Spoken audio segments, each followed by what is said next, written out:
The date is October 20th in the year 2024. My name is Anita Hecht, and I have the great pleasure and honor of interviewing Toan Viet Nguyen on behalf of the Phinnip Foundation and the Garden City Oral History Project. So welcome to this interview, and we're here to capture some of your story, both before Garden City and also how you got here and the changes that you've seen since you've lived here. So thank you, Toan. Okay, I appreciate my pleasure to be here today with this program. Thank you.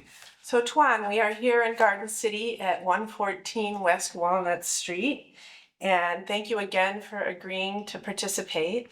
I wanted to just begin with a little bit about you. When and where were you born?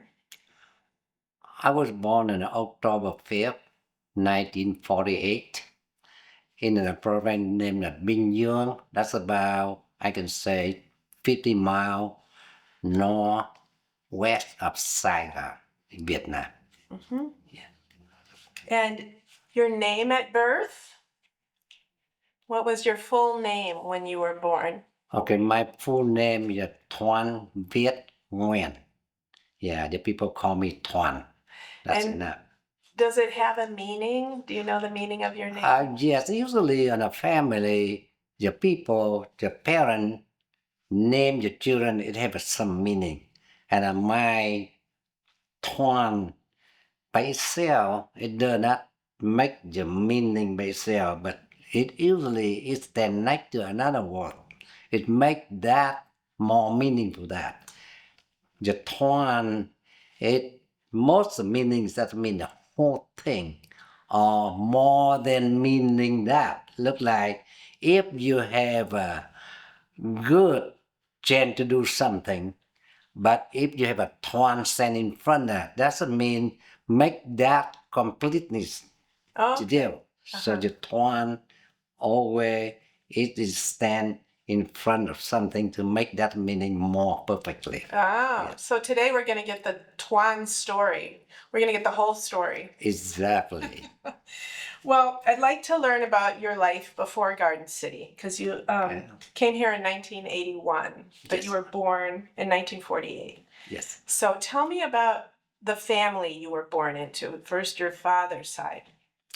Okay, I don't know very much about my father's side because my biology dad is passed away 3 months before I was born.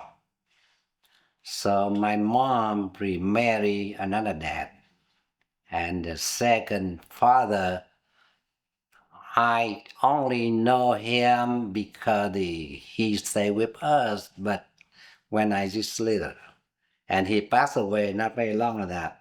I think 6 or 7 years after that. Wow. Yeah. So both your biological father and your stepfather Yes. died Yes. while you were quite young. What did they die of? My biological father died, I believe, because when they live in rubber plantation, and in there, the situation of their life is not very good. So I think he died by some kind of disease. Look like the people live in jungle, and mosquito bite him. Like malaria? Malaria, yeah, something like that. That's what we believe. Do you know anything about the rubber plantation and what the history of that was? When I little kid, I know them based on what we live in there. The name of rubber plantation name Michelin. And what we were told, that's a big company from the French. And they spread everywhere on Southeast Asia.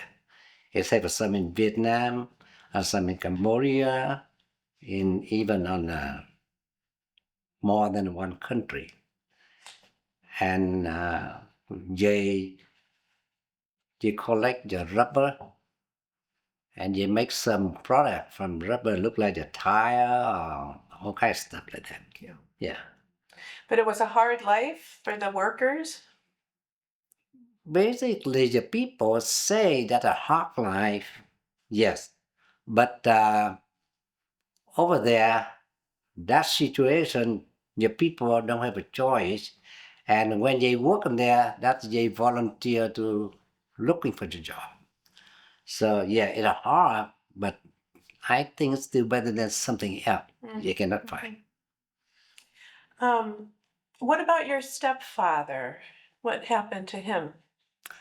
Um, when I little kid, I was told by even my mother or my brother and sister, uh, he lived there when the conflict between the French and Vietnamese regular, and they fight. And because of my stepfather, he have some position look like a supervisor on that company. In the Michelin company? Yeah. So he have some kind of influence for them. And then one day he lead the people go to the district, try to fight something for the people right.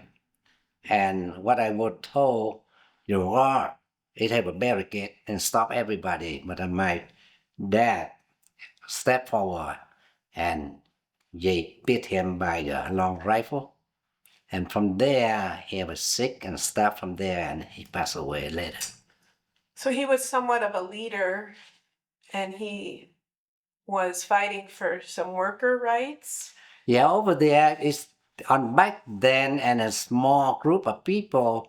They don't call him a leader, but on a system of company, it looked like a worker on top of the foreman or on top of supervisor or something like that. I see. So the people did follow whoever have some position higher than them.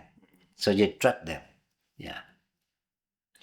So what happened to your mother? First, she was widowed 2 times. Yes. How many children in the family? The first time she have 5 with my biological dad. And what number were you? I'm the last one because I was born 3 months after my dad Got passed it. away. That makes sense. Yeah. And then with the next, The next one will have 3 more. so there were 8 children Yes. and your mother. Yes. So the 9%. Tell me about her. What do you know about her background? And Her background, what I was told by her, she about 16 years old when she was born in the north of Vietnam. And she followed the group of the people, I think on a rubber plantation. They come to enroll for worker. And that's how she followed that group, go to the south. That's where I was born. And she married my father. okay. Yeah. Was there religion in your family? My family is a Catholic. Mm-hmm. Yes. And do you know any of that story when they became Catholic or what generation?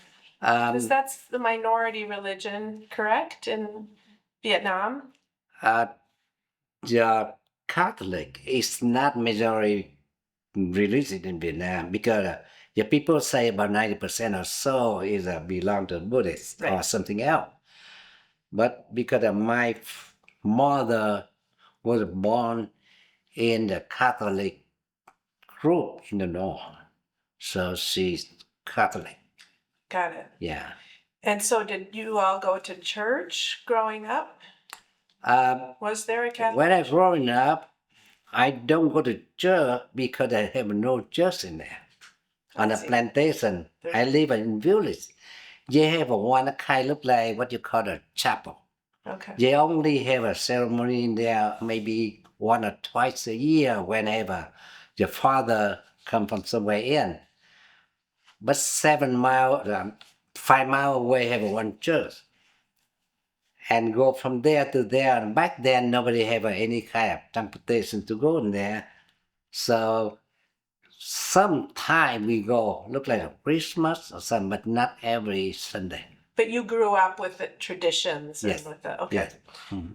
What did your mother do with 8 children and no husband?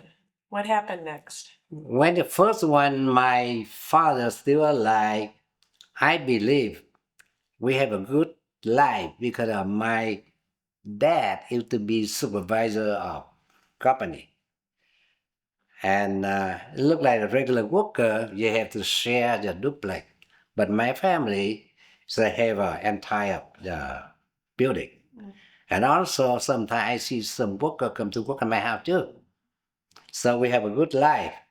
But suddenly my father died. Then I believe, because I don't know exactly, but I believe that my mom looked like a fall from the sky. Because after he died, not very long, the company start to let you know you'll take everything back, look like a housing. Then my mom, the looking for a job, and she became the rubber plantation worker. And beside that, she do all kind of job try to survive. Then some of my sister and my brother they start grow up and they work in there too. They support us.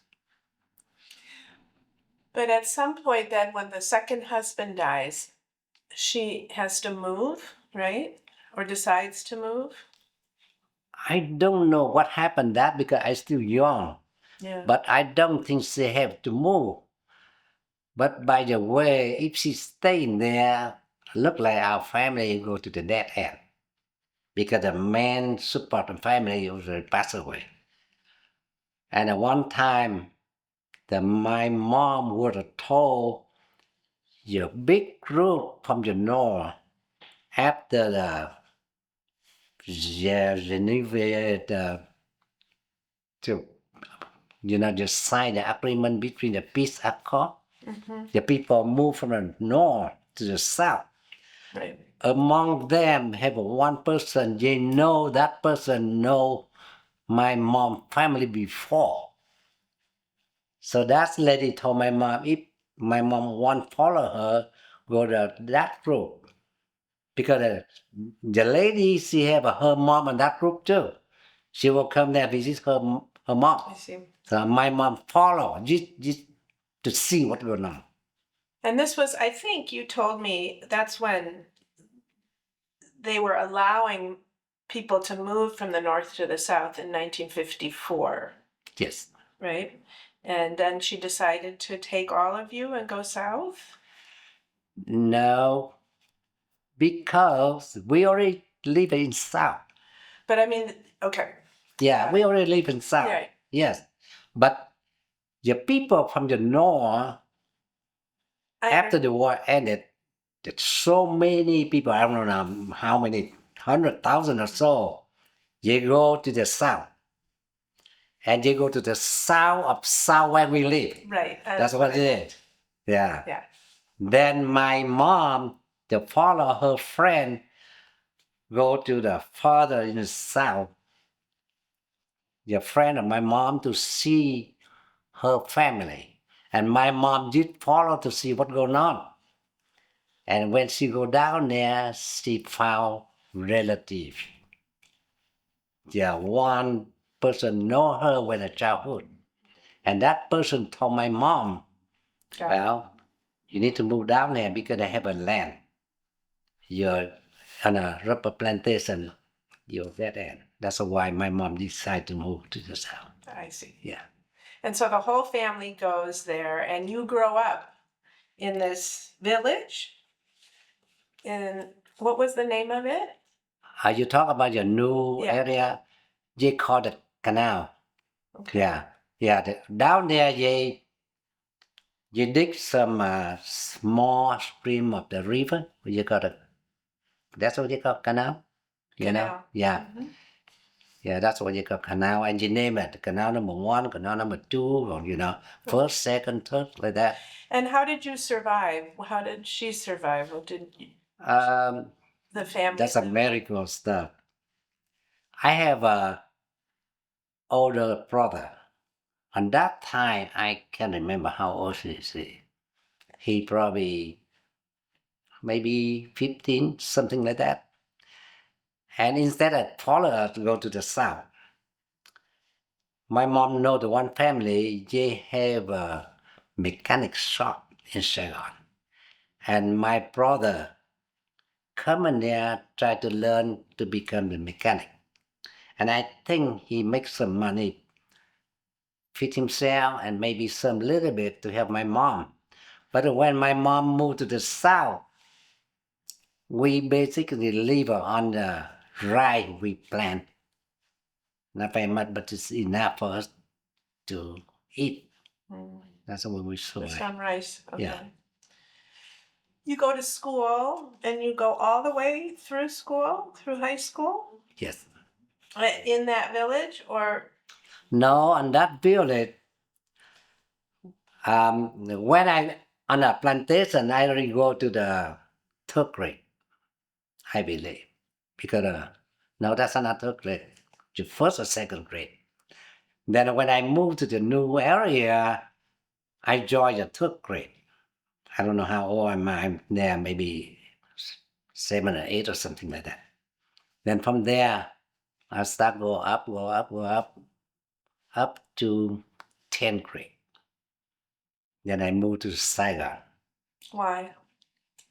because in the 10th grade, that's all you did. That's the school down there. Look like middle school here. Don't have a more.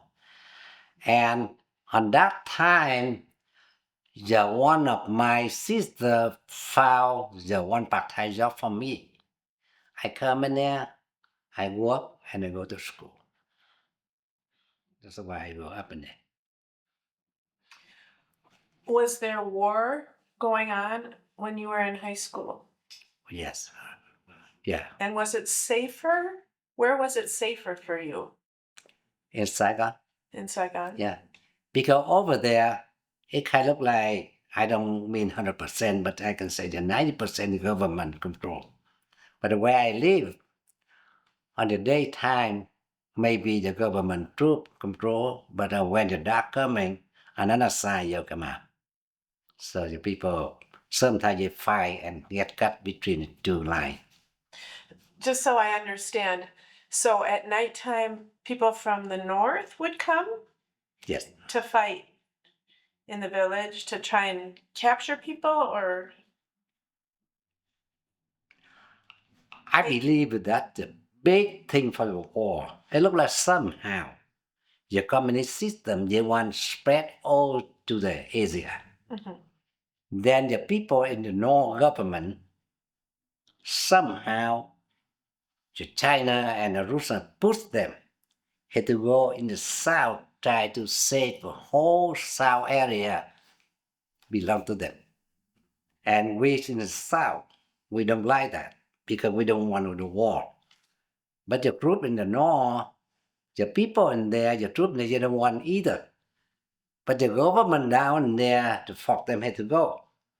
Were they capturing boys of your age to take them, or I'm just trying to understand, for you, it was safer to go to Saigon because you wouldn't be targeted? Yeah, it depends because the group, they come from the North down there, they shock on manpower. So most of the people control there have a power man and they need the people under them. So they target every man or single boy. So they try to lure them, follow them. Some they cheat them, some they fuck them, and some they kind of like the use a family for some two to make them follow them. And I don't think anybody want to follow them because we used to live a good life. And why we had to hide in the jungle and pay, no nothing, just enough for the eat. And but when they get stuck, then you have no way to get out. Because if you already go with them, they make all kind. You have to vow with them. If you don't follow that, and your family will be responsible for that, and you kill your family, all kinds of stuff. So you needed to leave. Yes. And you went to Saigon, and what happened there? Okay, I come to Saigon and I work part time and I go to school. Yeah. And you worked doing what? The one time I have to work because I am the student, I don't have any experience of anything. So I found a job on one U.S. Group. They call it USO. You know that. United Civic Organization, something like that. When the war come in, they hold a lot of American troops in there. So in where I live, they have a 2 or 3 USO. That's a club for the people come. And I just go what you want to do. Sometimes I just clean it up. Sometimes you cook helper or do all kind of general job. Did you speak any English then? No. Back then, because in high school we had to study foreign language, and my major is English, so I just know some basic things. That's it. Yes. So bring me up to the time when your life changes. You finished high school, I think you said around 1967 or so. Yes. And what was in your future? What did you see for yourself? What did you want? And what was possible? Back then, every man on my age, they have no choice, but only way to go is join the army on the war. But each person have a different situation. It looks like if you have enough education, then the rule over there let you stay to go keep going on a college. But the number very limited. My situation, because my family is not rich at all, and I don't have enough money to keep going and go to higher education on university, and that's a real limited. It looked like on the uh, medicine university, what I was told every year is only 200 students, and the enrollment maybe go to the 10,000. So very slim choice to land on that. So I decided to enroll under the normal universities in there. The first one I go to the law, but I won't last very long in there because so many people in there, and I can get it enough for every note and everything. Then my aid had been dropped in the army. Then when the people know they have been dropped, you have a two way to go. The first one they ignore and they become the criminal. The people will under. Or you're looking for some place to go better for them. Even it's not very far from the family, or that job not very much dangerous, or the job not too bad. So every man try to look at something. So you would try to look for what? Yeah, I'm looking to go to the airport. That's what I'm looking for. Then I put application, all kind of stuff. But I didn't make it because when I go to the base for checkup, I wait for half day. Get hungry. Just on the line. Yeah. And by the lunch, the people told me, well, you guys have to find something to eat and after lunch come back. And on the base, you don't have very much food in there. And I don't know what the rule on that anyway, so I just walk out the base to find something to eat. After lunch, I walk in. The MP say, well, where's your paper? I say, it's in there. I say, well, you don't have your Can't come in. person, you can't get in, so get out. I'm get out. That was a lucky moment. We'll find out. Yeah. So I'm get out. Uh-huh. Then after that, not very long, I've been dropped. The government called me. If you are born in 1968, on that month, you have to be on that location on that day, and we'll enlist you on the officer training school of that. I just follow them. And the officer training school was a better position than just going into the military, right?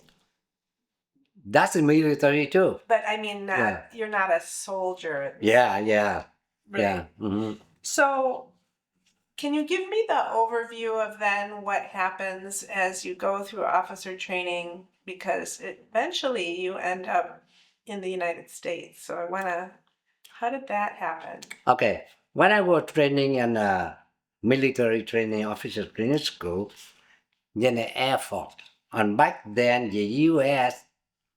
start to hand the war to the Vietnam, what they call the Vietnamese generation or something. So the U.S. start withdraw. So they're trying to get out of the Vietnam War in the United States and transfer that to Vietnamese. the Vietnam government. Okay. Yeah, and a lot of airplane and all kind of stuff that need the manpower to operate it. Then the Air Force announcement, whoever have an application before to Air Force, right now, you tell them. Then we'll start by beginning again. So I said, well, I did before. I said, okay, come in here. And they give me the paper, all kind of stuff, and they bring me go back to the Air Force. Then you send me go to the training, become the officer, army training again, but from the Air Force. Look like the Air Force Academy in here. Then after that, you send me go to a language school to learn English. Then after that, you transfer me go to the Texas. To go to Texas? Yeah, to learn more English. To learn more English. Then after that, you bring me go to the Forward, Texas, to learn how to fly. Then after I graduate on a Forward, you transfer me go to Savannah, to Georgia, to learn to fly on another type helicopter. Mm-hmm. Yeah. Then when I graduate, and I go back to my country. So the years were like 1969 or so to, what was it, 70, 71, when you're in the officer training and the Air Force training? 1969, that's one. But I was training in here in 1970. Right. Yes. Before we come to the United States, tell me about your experience of the war in Vietnam. Was there anything directly happening to you or your family during the time that the Americans were there fighting? What was happening in Saigon? Did you experience a lot of war there or combat or? Oh yeah, a lot of war in there because even in Saigon or any on the outside skirt of Saigon, a lot of the bus have been bombed or mine explode, and the young men travel on bus have been cast by another group and take them go to the jungle. Yeah, and in a Saigon, another side, they what you call it, they target by the artillery, go to a random drop in a Saigon. Yeah, all kind of war come in there. Did you lose people that you knew? Did you get hurt? Did anything you remember? In my family, my brother is a hurt wounded one time, and we get left also my brother, we in the war, and nobody hurt. Yeah. My brother is a mechanic on helicopter. What they call him is um, I don't know what the name they call. They call them Mavo, but actually the crew chief. He just fix something in a helicopter when I fly. Yeah, so it's safe too. So we have nobody hurt. But in my village, so many people die. Oh, Really? lots of yeah. That must have been a hard time to be a young man. Oh yeah. But when you got into the Air Force and were on this path, did you feel lucky? Was it a positive thing when they told you you're going to go to the United States, or how did you feel about what Oh was yeah, happening? I'm lucky guy because the most of people, even my friend or the friend of my family, they say, "How much money you pay for that position?" I said, "None. I don't pay for anything. It just happened to me, because we don't have any money to pay for anybody. But my position compared with, I can say about 75% of another group, they will love my position because we must stay at home every night. and we go to work on a good environment, and we compare with the ground troop, we are about maybe 80% safer. So that is I lucky. was lucky. Yeah. So you were sent to English school for several months, and then you were sent to Lackland Air Force Base in San Antonio in Texas? Yes. What was it like for you to come to the United States? Actually, when we come to the United States, we don't know anything. And we come to surprise. The first one, we land in a warm, doesn't mean island. Guam. And the first one, I see the vendor machine, the pop machine. Back then, they have a cup, it pop it out, and the water pour down there. And I think 16 of us on a group, we come take a look. And we beat each other. Sooner or later, one cup will be overflow. But we put the money in there and it exactly stopped. Uh-huh. Then we were talking about how you know the small cup and medium cup. We cannot figure out. So back then, some stuff like that, it's funny. That's funny. Did it seem like a different planet when you came to Texas? Yes, it is. I see some guy we were with me, not me, but I also see them. The two men go down and they carry the suitcase and they walk out to the door. I think he stepped on the mat and the door opened. And the boatman stand to watch. And somehow he walked out, he carried again the door closed. Then he don't know, he looking, some look like they open the door. And he repeat that 3 times. And finally the one guy, he just turn around, he hit back and try to prevent if the door closed again, he'll clean it. I see that and remember forever in my, my mind, but that's where we were. Yeah. Hmm. So, how long were you in the United States before they sent you back to Vietnam? I can't remember exactly, but I think it's about a year, more or less that. Yeah, I think a year. Yeah. And then you go back and fight in the war. Yes. For how long? I go back on early 1971, and the war ended 30 April 1975. So I fight about 4 years, more than 4 years in the war. Flying a helicopter? Yeah. Any stories you want to share about that experience? On a flying? Yeah, and being in the war for 4 years. I mean, that's a story. I total lost 2 helicopters. Total loss. Yeah, the one that fly on the sky, the one we scratch in the jungle, the two of the 100% total. And we have been hit, shoot so many times. Yeah, it's scary. Yeah. But you survived. Yeah, somehow I'm lucky. The both total loss. I'm not serious injury. I don't know why. Because when helicopter have been fired on the air, and somehow we land down without a hurt. Your helicopter total loss anyway because the fire and it's crash. But I said, okay, just burn a little bit, not big deal. Yeah. Wow. Yeah. Well, we could talk a lot longer about that, I'm sure, in a different interview. Okay. Let's move to the end of the war. What happens then? Okay, when the war ended, the another side, the north side, you win. That community win. The South collapses. Yes. And they try to gather all of us, an officer, put in jail because they try to make us misunderstood what they say. The first one, they tell the regular truth, gather on the public area for 3 days for class, so to learn about the new government. The re-education. Yeah. Mm-hmm. So 3 days and everybody will go home.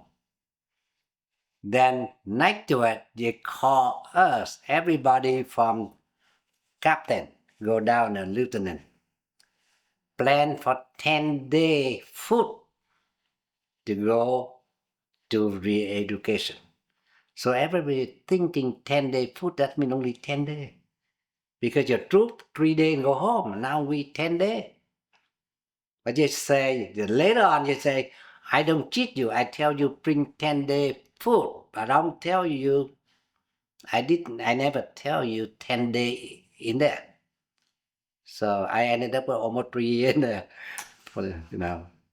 So, So for 3 years you were in prison.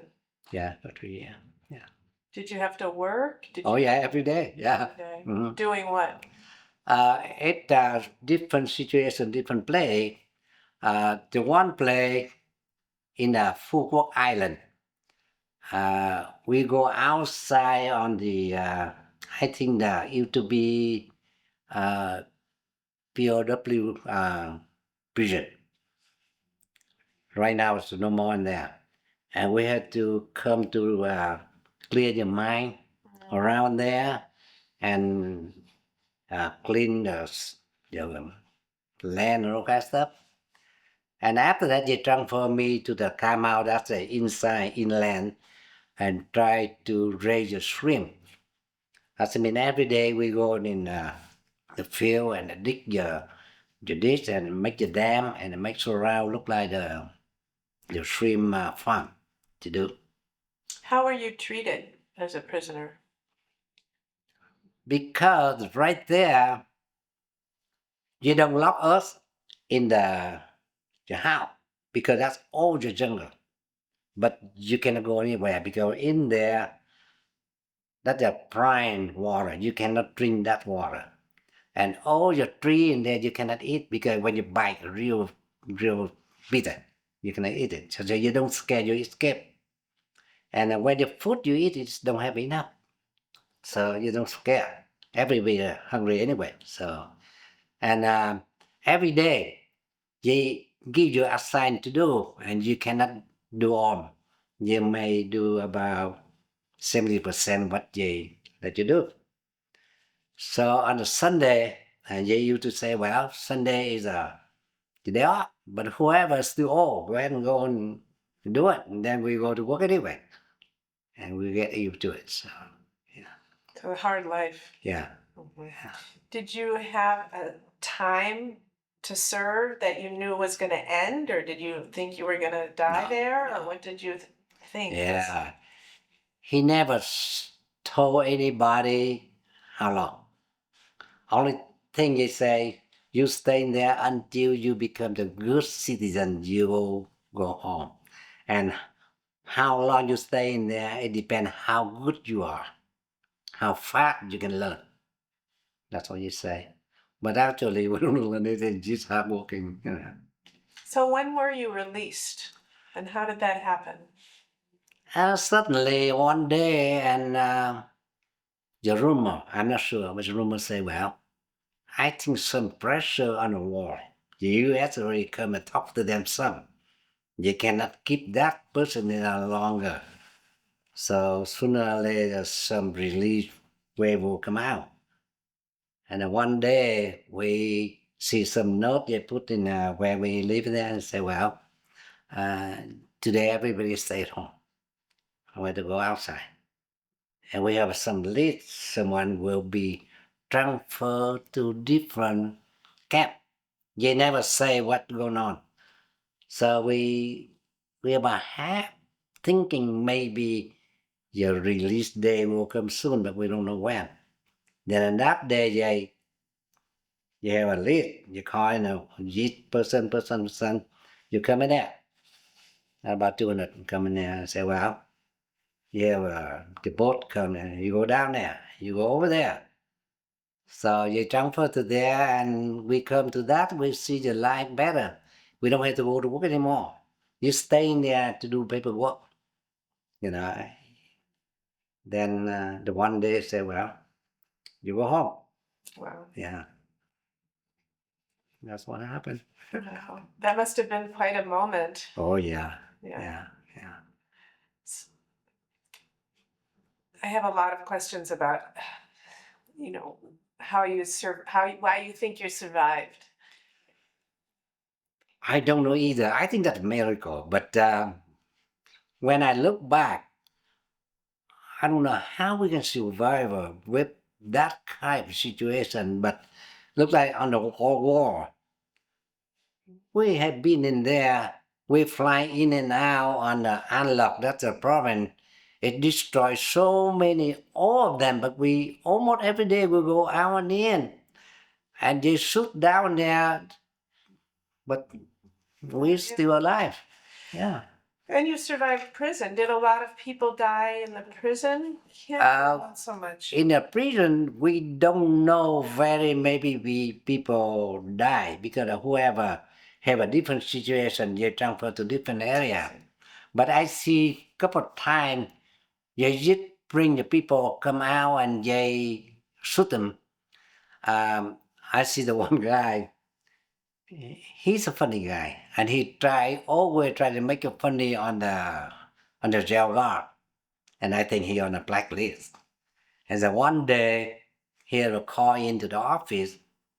Then after that, for about a couple of hours, he come back and he didn't say anything. And he put everything belonged to him to on a sack, and he go to the office again. And after that, at night, we see a whole bunch of the gunfire on the outside the gate. Then after that, the next day, and just some group of us had to be gathered and come to see they shoot that guy because they tell that guy he tried to escape the camp and he tried to kill the guard outside. And that's why the bullet you hear the gunfire. But finally, the people say, no, that's not true. He wanted to kill that guy, so it make it look like that make people scary. That's what you do. Yeah. Did you ever try to escape? No, because I don't see how you can escape. You have in so many, deal, kind of escape. Well, let's move to how you got to the Garden City. Sort of, you get out of the prison, Okay. and then what's next? Okay, when I get out of prison, they send me go to my hometown. Because on that time, the situation, the condition, I have to choose. The first one, I cannot go back to the city area. The second, I cannot go to the way the next to the border of another country. I think they try to prevent us escape. And my mom leave her in there. That's the best choice for me. So she survived, and your family survived. Yeah. So you go home. Yeah, so I go home. And how long were you at home before you? I go home under probation. Okay. So when I go home, they told me I under probation for 3 years. And when they're under probation time, I had to do what they asked to do. So maybe 2 or 3 times per week, I had to go to the police office to do a half labor for free for them and whatever you want to do, And same time, my family have a little bit land to farm. But then back then, they gather all the farmer to the crew. And everybody is starving anyway, so it's not very good in there. But we still survive because you're right, we can eat it. Yeah. So you're just living on rice. Yeah, that's all we need. That's all you need. Yeah. And you get married? Yes. To somebody you knew or met? Yeah. My wife, actually, when I joined the Air Force in Saigon, I knew her. Oh. Yeah. And once in a while, I meet her over there. Not very often, but because my base in the Bien Hoa, that's about 20 miles away, and I don't have very much time to go back to Saigon, but we meet. Mm-hmm. Then when I have been locked down in the jail, and some reason she looking for where I am, Mm. and she traveled to my She liked you. family, yeah. And she found where my family stay, Yeah, and that's a connection made. I see. Yeah. So you get married, you have a son, Yes. right? Yeah. And what happens next? When I have a son, um, and I have a one person, he come and tell me, if you want to escape, we have a boat, and I need you to come with us. I know you don't have money, but if your ability, you can guide us Because to you have go right navigation direction. skills? Yeah, because you're pilot. Mhm. So I said, well, yeah, why not? Because nobody want to stay in here anywhere. So, even we dynasty is still better in here. So I accept that. And he said, well, you and your wife and I want your newborn kid can go with us. And you spoke some English too, yes? Yeah, I speak English because I learned in a taxi. Yeah. Yeah. So you have some skills Yeah. that they wanted. And tell me about the boat. I mean, was that a dangerous? Yeah, I have one picture in here that not exactly that boat because my boat is singing outside. But when we land to the land and we all the keep take a picture with one boat coming there before. You want to see it? In afterwards. Yeah. Okay. Yeah, that boat. It's not very long. I think it's about maybe 30 feet long and 9 feet wide. How many people were on it? My boat is 39 people. Jimmy there. I don't know how you can So you float. all decided to escape.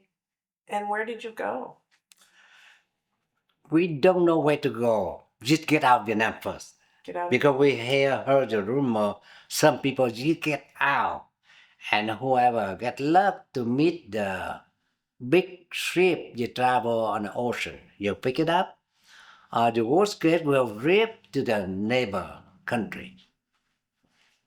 And my boat, they go to the Thailand. How long did it take from the south of Vietnam to Thailand on the I think because the boat after the first day, the engine gone. It's not running anymore. So we use a drip on the tire. And a And- 3 day, I guess. It's a 3 days. Wow. Yeah. So that must have been scary. Oh yeah. Yeah. It's With scary. a wife and a baby? Yeah. Yeah. Were there boats that didn't make it? Do you know? Or did most people who escaped, were they? A lot of people die on sea because it's too small boat. And if you have a typhoon wave in there, it sink, and some pirate kill them and sink them. Yeah. So Another lucky moment in your life. I think so. Right? Yeah. Yeah. Wow. Hmm. So there was a lot of refugees trying to leave Yes. Vietnam. Yes. Mhm. It looked like at my village. I don't know how many people try to escape, but right now in the cemetery of my village over there, they have a list of the people lost on the sea. So many, maybe a couple hundred. Yeah, it's just only your name. Yeah. So you get to Thailand, and what happens in Thailand to get you to the United States? Bring me. Okay, in Thailand, they have a big refugee camp. And so many countries, they have the people come there, interview the people. I know when I moved there, the U.S. is a main group. And next they have a Canada, Australia, Sweden, and all kinds of stuff come to interview. Each country they accept some. And I myself, because I was trained in the U.S., I in the Air Force friendly with the U.S., so the U.S. accept me to go to the U.S.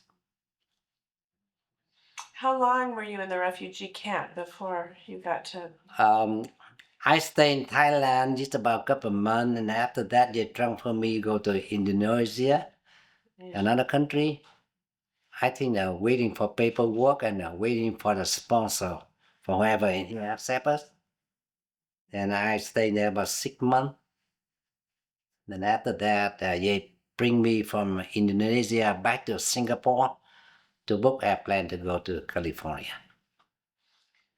Wow. Yeah, And what did you do for those almost a year, almost in refugee camps, or less? 6 or 7 months, something like that. Yeah. What did you do there? We don't do anything. We try some study English or some just waiting for the news. That's it, to see what's our situation. What were the conditions like? It's okay. That's good because we have enough food to eat. Yeah, because you supply the food and your housing good because actually you have some local people subcontract with them just build some kind of like a hut or the barracks for we stay there. So you shop area, we happy about that. A lot better than when we stay in Vietnam. So Yeah. we're happy about it. Was it hard to say goodbye to your family, to your mother when you leave? Oh yeah, that really cry. I was so sorry when I left my family on that day on Sunday. My mom go to church. And I can't lie to my mom. I say, we're leaving when you come back from the church. But when she left, when she go to church, and usually she stay in the church after the mass because she keeps staying in church to do some. But on that day, I was told later, when the church end, the mass end, she get out right away. And we at home, we know sooner or later she will come home. So my wife and myself and I want to make it well try we leave it before she coming. Then when we will see 1 mile, 1 kilometer, I see the shadow over there. I say, Mom, come on, we go. Because you didn't want to have to. Now we don't want to see it, and we come out about 1,000 feet or so. We will cry, but we have to go anyway, so we go. Did you see your mom again later in your life? Yes, I left there, and then I believe in 1994 or something like that. I cannot come back in there. And we plan, my mom from there go to Australia. I have a 2 sisters there. And I'm from here. I go to Australia to see my mom. And that's the first time we see each other for, I don't know how long, 15 years, 14 years. Wow. Yeah, and then after that, I come very often to visit her. Yeah. You did. So Yeah. you went back. Okay.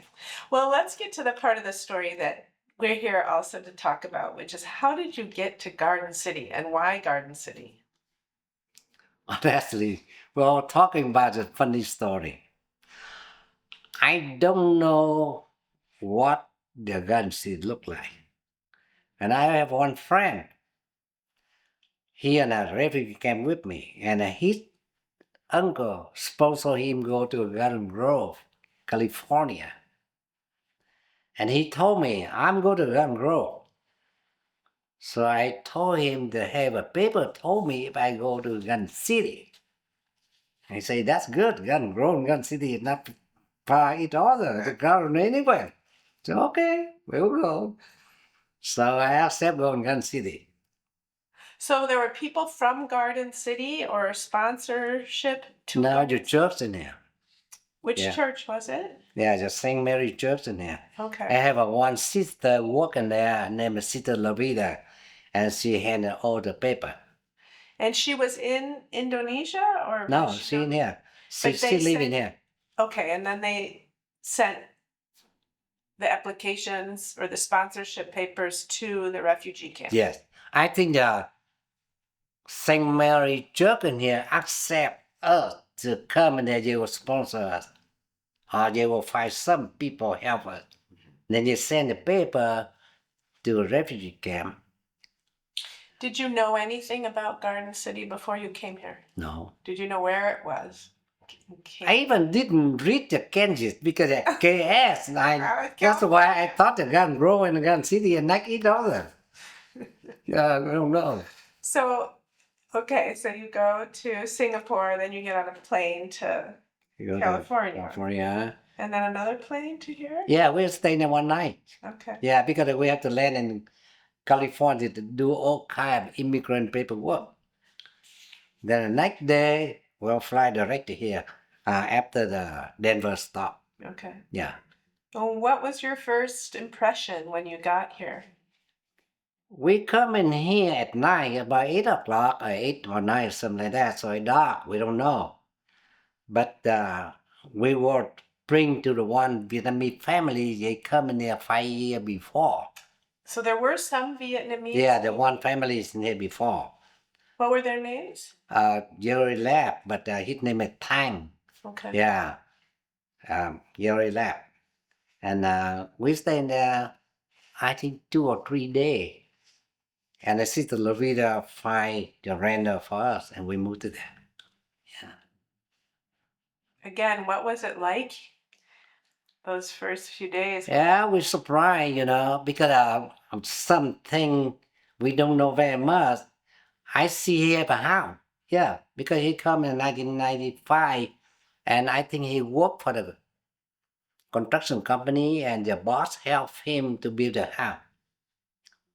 Then I asked him, is it a house pay off? And he laughed. We never know the house was totally paid, but that's only I think he had that house a couple of years. And that is a payoff. And he loved it.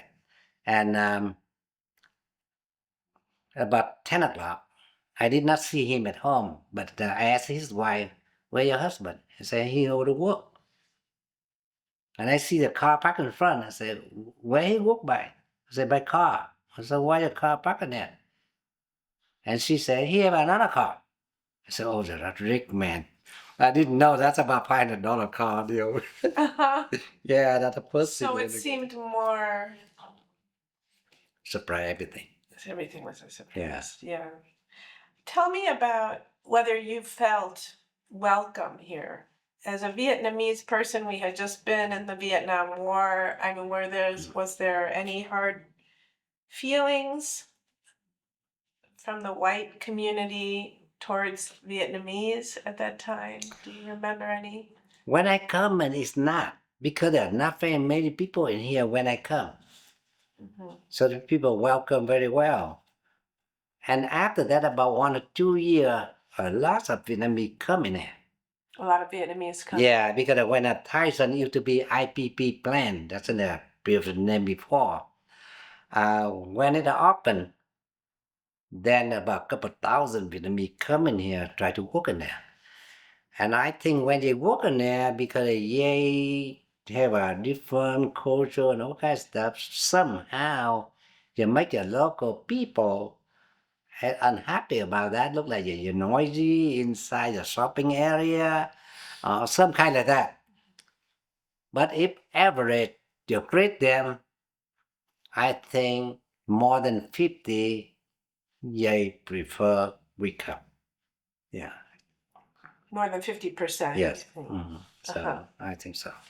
So you didn't have any negative experiences yourself? Some in my job I can feel. You can feel. Yes. Tell me about your job. Let's bring what did you do for work, and then tell me those stories. Yeah, I come, I think, 3 or 4 days. On a social worker office in a Dodge City. Somehow they have a travel to down here right on the Shear Center. It's a couple of blocks in here.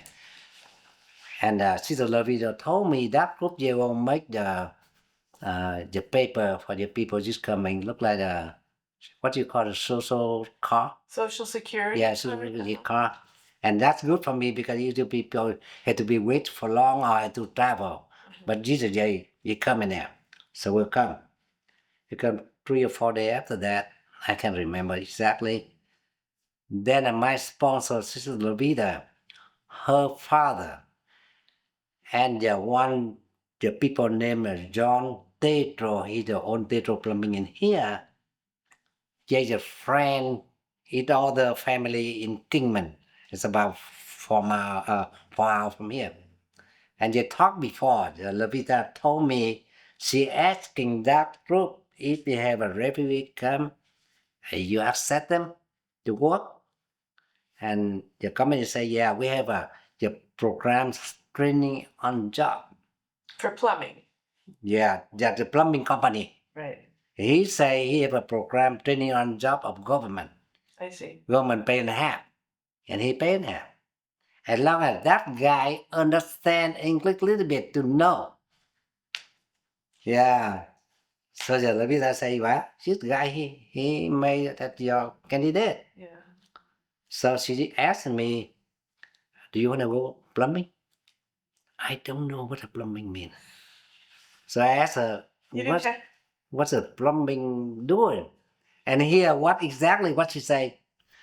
Plumbing company, yeah, but all kind of plumber to do the plumb. That's what she answered me. I remember. Plumbing to do. Plumbing company have a plumber, all of them plumb. So I have no clue what you're doing. And the first day I go to work, they tell me that cut your iron rod the whole day because you build a big school here. You need a lot of hard thread rod to cut the handy pipe. And I come back and my wife asked me, what the plumber doing? I said, cut the rod, cut the iron rod. We don't know. Well, you didn't have plumbing, did you, in the village in Vietnam? No, no. We use the water and the river. Right. That's how we use. No, But you learned, and you went through the whole training program. Yeah, yeah. When the first day, I don't know how to drive a car. When I come in here, and we work on a school over there, and a foreman tell me, you need to go outside and move your truck out so that deliver, I don't know, FedEx or UPS or whatever, deliver stuff to the job. And I come, oh my God, I don't know how to move it. And I come to the truck, I know how to start. You had flown helicopters. Yeah, I know how to start.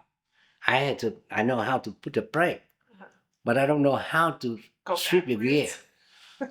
So I just sit and do like that. And foreman come out and say, why don't you move your truck?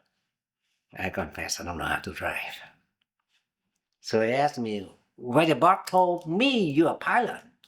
And make me mad in that time and say, well, yeah, I'm a pilot, but in a pilot school, you don't tell the people, you don't teach the people how to drive. That's a funny thing, but that's so true, you know. Yeah. So back to the question about the feelings that you had. Sometimes you would go to work and you felt that people didn't want you there, or? Yeah, because there are always not very maybe people, but some people like that. They thinking we is some people had to make the line behind on the white. That's make me thinking.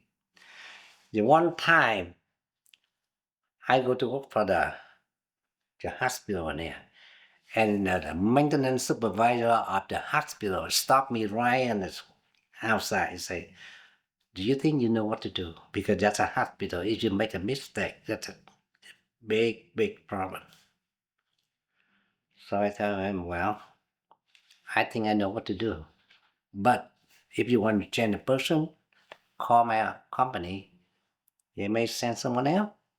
Okay. Yeah. Make me feel bad. Yeah. Yeah.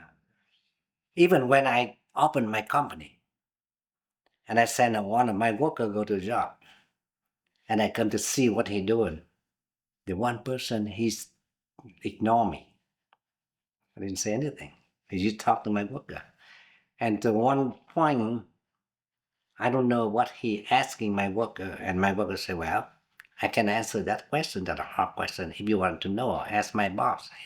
He pointed me stand right behind there. There's some situation like that, you know. But yeah, do you think it's changed over time here? yeah, right now I think that we just normal. We just look like everybody in here. You know. I don't see any prejudice anymore to us. How did the city change? You said there were a lot more Vietnamese, a lot more immigrants come in after you. I think the city keeps sending the wave of new immigrants, But the old way they moved out.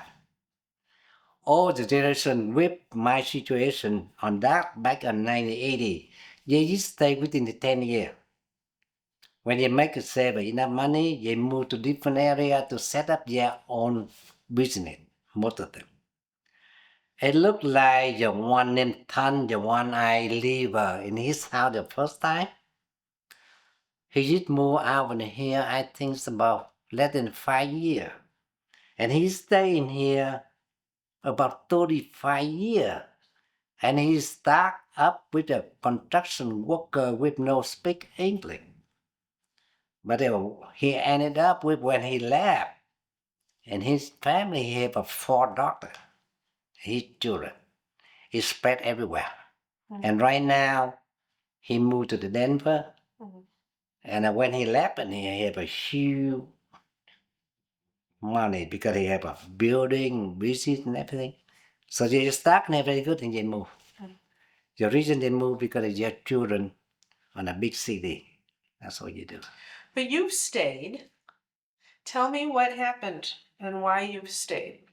Because you worked for Tetro Plumbing till 1994 or so, Yes, and you have 3 more children. yes. Tell me about your life and building your life here. Why you decided to stay? What happened? When I work for Tetro, I go from the helper, know nothing, up to the project manager position after 14 years. Because when I go with them about 2 years, I start to see how the people can go up. So I asked the boss, what we have to do to become the licensed plumber? And he said, you have to learn on the book, and you have to stay with company at least 3 years. That's a condition for experience. Then you can apply for the test.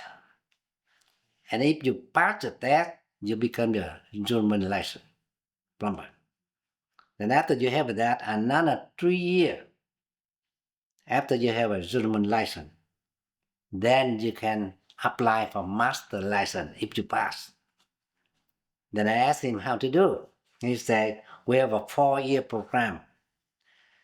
If you want to enroll it, we supply your book, your all kind of to make your course.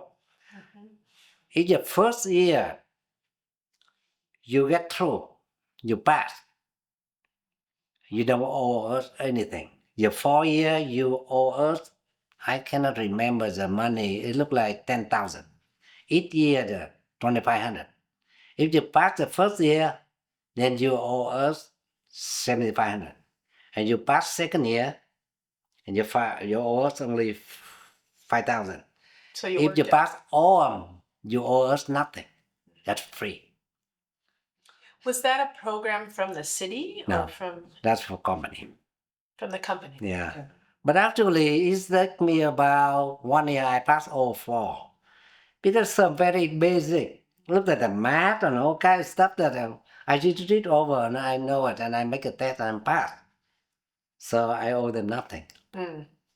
Then when I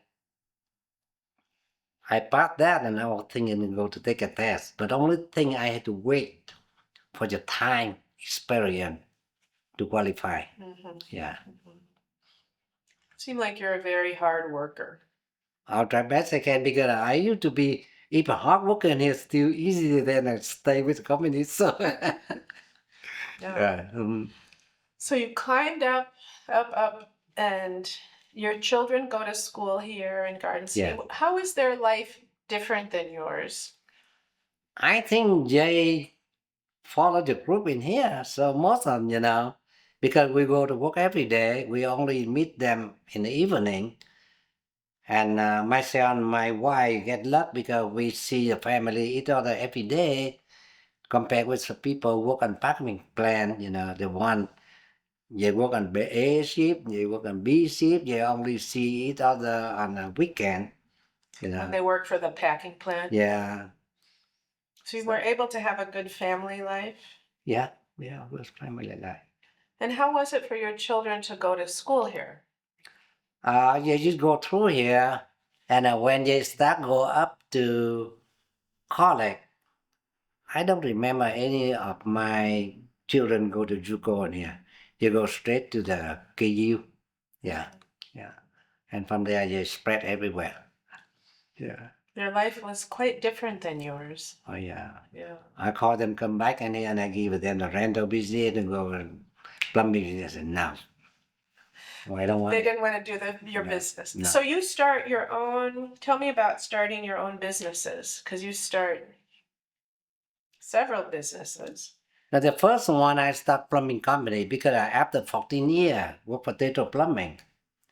And we try to do something by our own rather than to go to work for someone every day. So back then, I'm project manager of one job in Lipro to build a nursing home. And I'm the project manager of plumbing. So before that job done, 3 months, we decide to go out on. Who's we? You and your wife? My wife and myself, because every day I have to travel from here down and go back. We go back near about 7 o'clock. Was your wife working too? Or did she? Yeah, she worked really hard. Sometimes she worked up to 3 jobs. What did she do? Okay, the first one, when we come in here, she a dishwasher. She worked in the kebab steakhouse.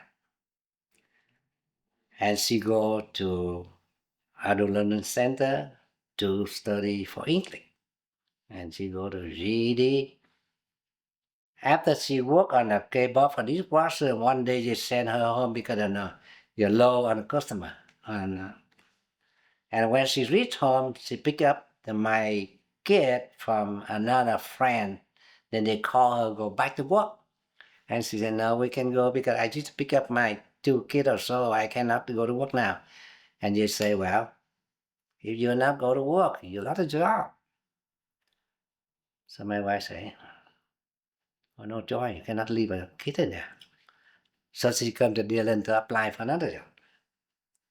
And Dylan, they have an opening for put the shopping cart. Okay. And my wife said, apply it. I think the 325 something.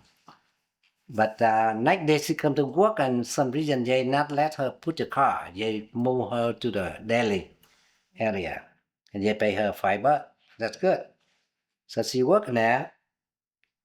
And from there, she applied for teacher aide.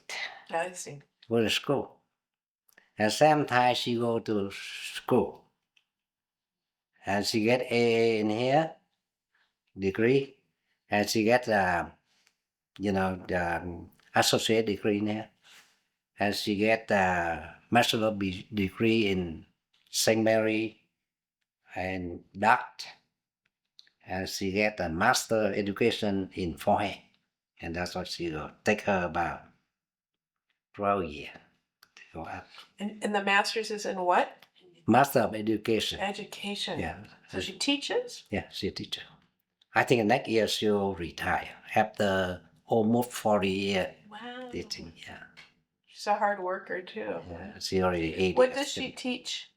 The first one, she teach ESL for I don't know how many years, long time. Yeah, English as second language for the school. Then the last couple of years, she teach on a special aid for the people that have some problem. Some disability. Yeah. Okay.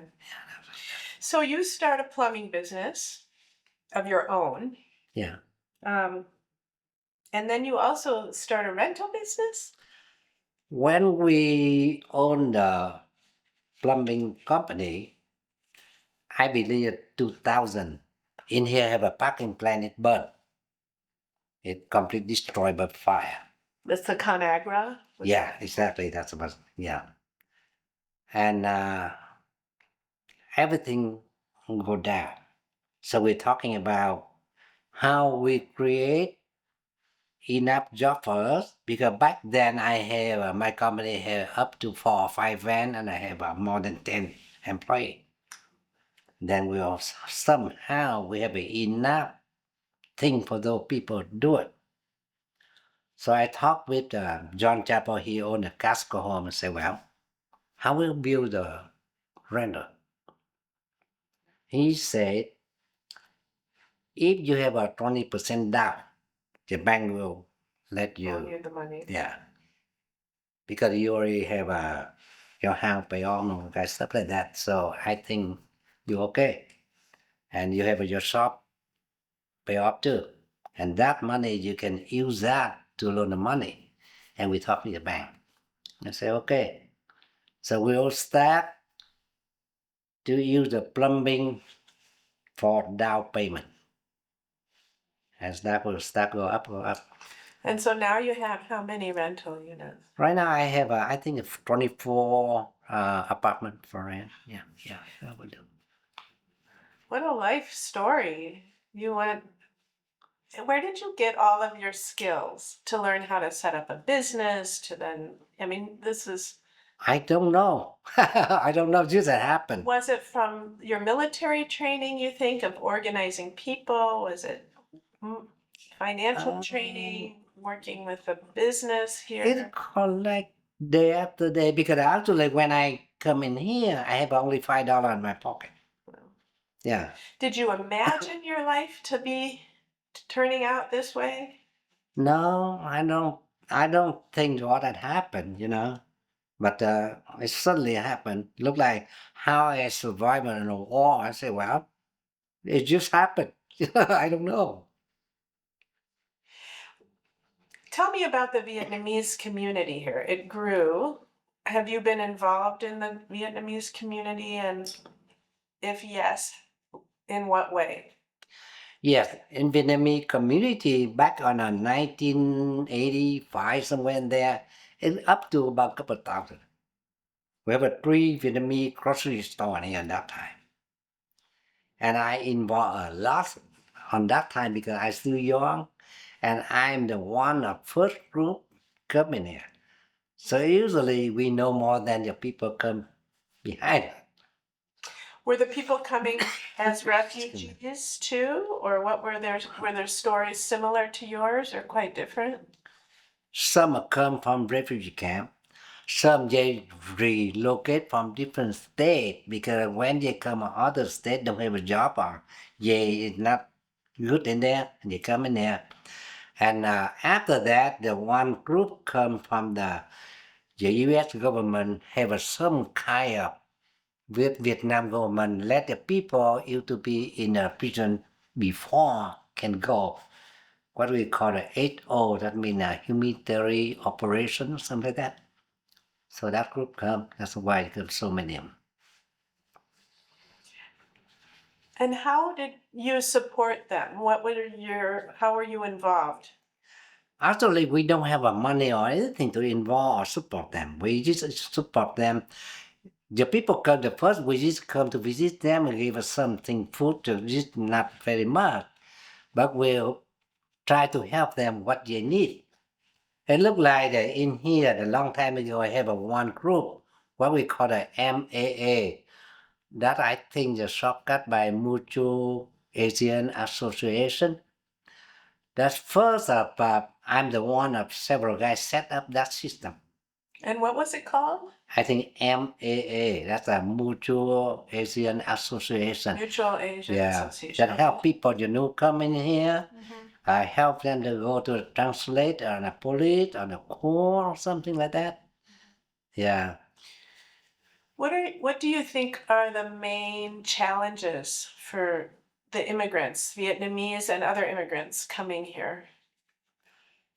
I think when they come in here, if they're willing to set up their own business, they're very success. But some people, they don't think that way. They just keep going to work on a plan. Then they enough to get by. They have enough to their children grow up and go to the college. But they still, same position like that. And whoever come out, jump out to open business, a lot of opportunity for us to grow up. Is that still true today, you think? Yeah, I think so because recently I still see the people still open the business. You know, it look like the one man right now he own a Saigon restaurant over there. He just come here. I don't know how many years, 5 years, 6 years, something like that. Not very long, but he's already own that business, and he owned the nail the store on the Main Street, very big, and he has some brand already. You know, he still. And what is the Vietnamese community like? Are there different um, sections of it, or different religious groups, or different holidays, or how do you all interact with each other? I think in India, most of them is the religious group. The reason is that the religious, they meet each other almost every week. Look like a Catholic, you go to church every week. And on the church, you bond together, so your family or that bond together, and your children bond together in your group. Then on the Buddhist, you do same way. But when have a main separation for the whole Vietnamese community, both groups support each other and build up. What kinds of things do you do as a whole group? To myself, Well, yes. right now, I'm the kind of like retired because I already know the 76 years or so. So now, yeah, young generation, they step up, they run everything. But they used to call me for kind of like advisor. And some position, if they need the old people or the people stand here long enough so people can listen or the people can follow, then they call us. And don't think we will involve to it. Are there certain holidays you celebrate, or any kind of rituals or cultural events? Yeah, in here, your tradition so far, it look like on a Buddhist group. I'm not Buddhist, I'm Catholic. But every year, your Buddhist group, they have a temple in here, they have a 2 time to celebrate. And I think one the Buddhist birthday and one another thing. You gather a whole bunch of people, and all of them do that. They invite my family, myself, and my wife, because we support them for a long time. And in Catholic, is a Christmas. And a Christmas, I think every year you do it on a Christmas weekend before Christmas, whatever you can find, because that's only day the Tyson not work. You know, so sometimes 22nd, sometimes 25th, but not after 25th. And you gather about 400 person, and we have a big music and all kind of stuff, and we involved to it. And on the whole community, then on a 1st January on lunar calendar, that's a dead holiday. The Tet holiday. Yeah, That's your Lunar New Year? yeah, that's what it is. How do you celebrate? Usually on the high school dormitory in here, in high school, and you know, high school, very big room in there. Yeah, somehow we leasing or rent or whatever, and the people gather for the food. Have a free food for about 400 or 500 people got there, and Is it all Vietnamese, or do other groups come? yeah, most of that we concentrate on Vietnamese, but we usually they put a notice everybody welcome, and whoever come we welcome. But the man is a Vietnamese because only Vietnamese know tradition and what you doing on that day or what in there. Yeah. And what are the relationships like with the other immigrant communities? Because Garden City has a lot of Mexican Americans and a lot of Africans now, and people from all over the world who've come here to work. Do you think there's much mixing? I don't think we have any legally or any formal relationship. But we only have a friend because it's job related. Most of the people, Vietnamese or other group working Tyson. Yeah. It doesn't matter Mexican or Indian or whoever. You work on a line together and you know each other. Then from there, in the weekend, you go to fishing together or you have a party together. You look like friends. So you think it's a pretty welcoming I think so. immigrant community? Yeah. Are there ever any tensions? Do you feel? I don't think so because usually after the job, each community you have your own group to live together. So I don't see any conflict. But look like myself, if I have a Mexican people because I know them on the job or all kind of stuff, then we see the job, you see them somewhere, we're friendly. Because anything, nothing conflict at all. So we okay. I think so. Can I ask you about becoming a citizen and how that process happened? Was it difficult or? Back then, it's not difficult. Right now, the people say some people fail on the test. But when my time, that's in 1981, it required 1 year before we have a green card, resident card. And after that, total time is a 5 year requirement for us to make application to become the interview for citizenship. And from here, I had to travel to the Kansas City, that's 8 hour away. Mhm.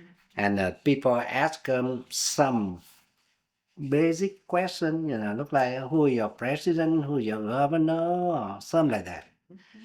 I think they try to see if we can understand a little bit English, or we can know a little bit about history of U.S.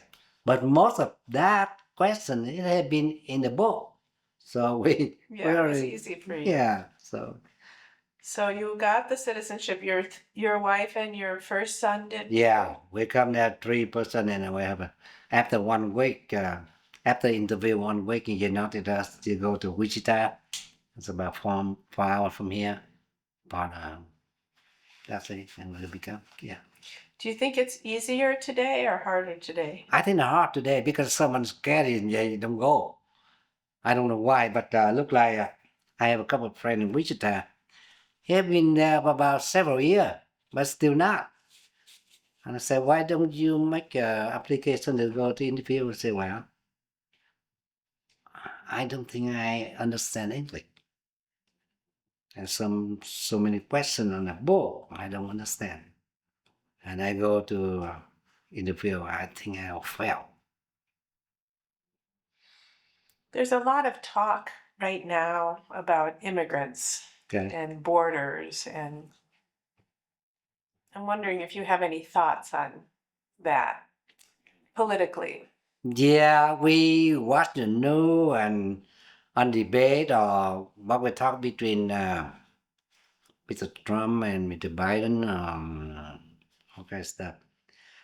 I still thinking, yeah, everybody coming here had to go legally enter. Yeah, because when I go to the school and the college in here, back then don't have any computer or anything.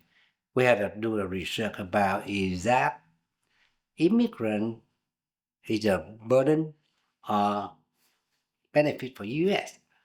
And we do all kinds of research talking about, look like immigrant, they come in here, you good side, you already carry a whole bunch of kids coming in already pass high school education, so that the U.S. have a free that. And some people are rich or intelligent, you bring in here. But next to it, they have a whole bunch of people bring a criminal in here. And if they crossing the border illegal, we have no way to who they are. Yeah, so I still support. Look like ex-president Trump. When you come, you have to legally. You cannot just crossing. Mhm, Yeah, mhm. Yeah, it's a big issue. yeah. Yeah. Um, What are your favorite parts of living here in Garden City? What do you appreciate and enjoy? I think that's the best life to me already. So everything is good. Yeah. Look like right now, my family, okay, every day almost 7 o'clock, myself, my wife get out of house. My wife go to school. I go to my office. Then 8 o'clock or 8:30, I go to the job. Then on during the day, my wife get out of school about 4 o'clock, and she go back to my shop to do paperwork on the BT. She deal with manage on the BT AT&T rental, and I keep working until when we get tired, we go home, and we talk with our children on the phone, and just keep repeat like that. Mm-hmm. Yeah, so we love that. It's been a good life for you Oh here. yeah. What are the biggest changes you think you've seen here? In Gun City, I think a lot of change. You know the red building over there, Mm-hmm. the corner there. Right now is the apartment. When I come near, that's a school district administration, and that building it have a lot of asbestos in there. Asbestos. Yeah. What I was told, I'm not sure true or not. They sell that building and tie that quarter of land only $1 because the cost of remove asbestos is worth more than that. Mm-hmm. And have a one group, they have some funding in somewhere. They come and they create a job and they turn it to an apartment. So right now it's an apartment, but before it's a school district headquarters. Mm-hmm. Yeah. And a lot of changing. The city grow up and all kinds of stuff. So it's gotten bigger. Oh yeah, lots bigger. A lot bigger. Do you have any hopes for the future of Garden City or any fears? I don't see any fear, but on Hopgun City, I don't know it can grow fast enough. Because at one time I already involved to the Chamber of Commerce. We're talking a lot about because in the Kansas, by sale in Kansas City, in the Kansas, we are on a between of two transportation area. So it's costly for the one-way transportation in here rather than go straight from the west to the east. Anything in here costly. And the people in here don't want to come to put a big company in here because we short on water entitlement. You're short on water. Water entitlement look like the fishing or boating and stuff in here. And we short on even somehow to keep the children staying here so parents can stay here. Because when they grown up, they go everywhere. Then when the kid go, the parent go. Mm-hmm. So I have to keep same way in there. But you want to stay here? I don't know what we're doing because my kids still tell us, where you go? So I just joke to them, well, where I go? The one guy in San Diego, the one guy in Chicago, the one guy in Missouri, another guy in Kansas. So where I go?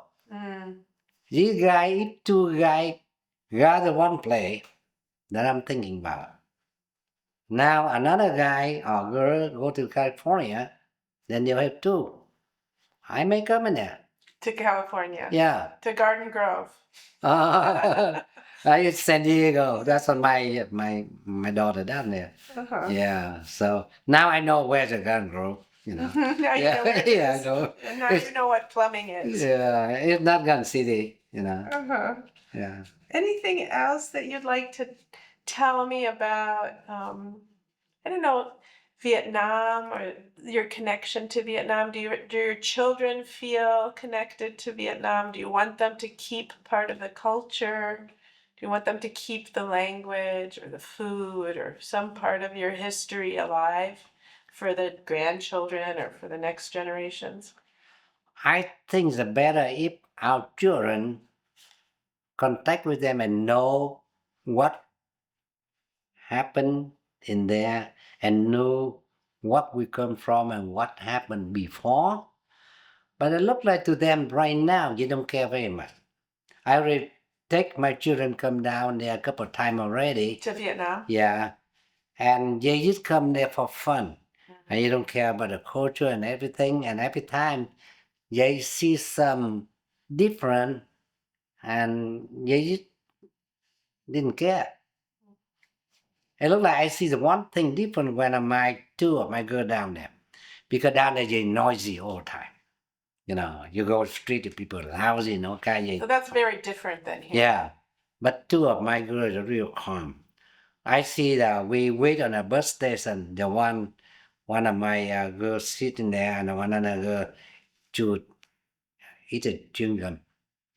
And her sister signal her, don't throw that on the street.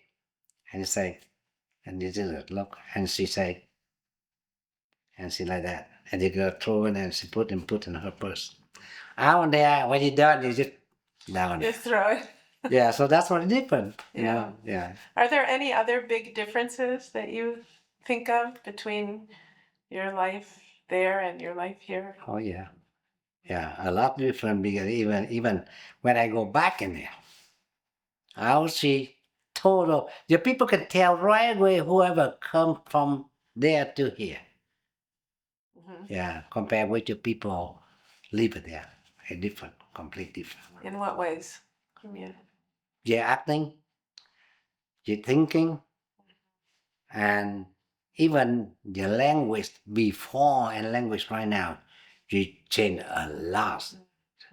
Yeah. So you're happy that you ended up in Garden Oh City. yeah. Oh Yeah. yeah. Yeah. We're happy. Yeah. Yeah. So some of my friends or even my brother in California and asked us, do you think you come to the big city? So I talked to them, well, I didn't think it yet, but I just wonder why.